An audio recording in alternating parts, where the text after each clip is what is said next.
forces out. Ibarra gets away immediately. Danari inside, Multiply. Gentle Irony alongside third, and followed by four band only. Juggling act in between horses. Batang Tundo, final warning.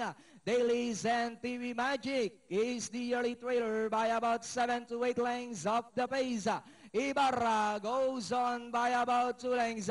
Multiply in second, in between horses, Juggling act, Gentle Irony. Down to the finish for the first time. Why don't you give a round of applause for these 9 participants? Ibarra by about 2 lengths. And in second now is Juggling act, Multiply, Danari inside. A length and a half back in fourth comes Gentle Irony. Then next on line, 4 band only, Batang Tundo, Tiwi Magic. Final warning, and Dailies trails the field by about 11 to 12 lengths to make up. Meanwhile, we have Ibarra by about 3 lengths. Multiply now in second, and in third, Juggling act. Gentle Irony dressed back in fourth, Batang Tundo in fifth. 4 band only in 6, 7 is Dailies. Then followed by TV Magic, and final warning.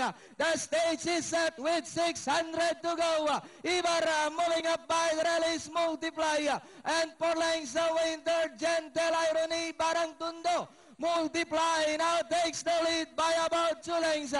Ibarra drives back in second, Batang Tundo in third. Then followed by Gentle Irony, Dailies. Next on line now is Juggling act. As they come down at the last 200, we've got Multiply. Now strides away by about 7 lengths.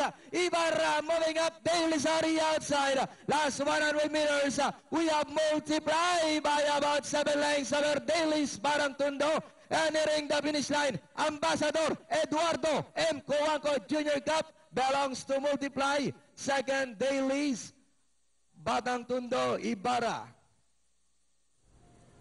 Medyo tumulin yung second quarter ay. Oo nga, napansin mo nga, 22 point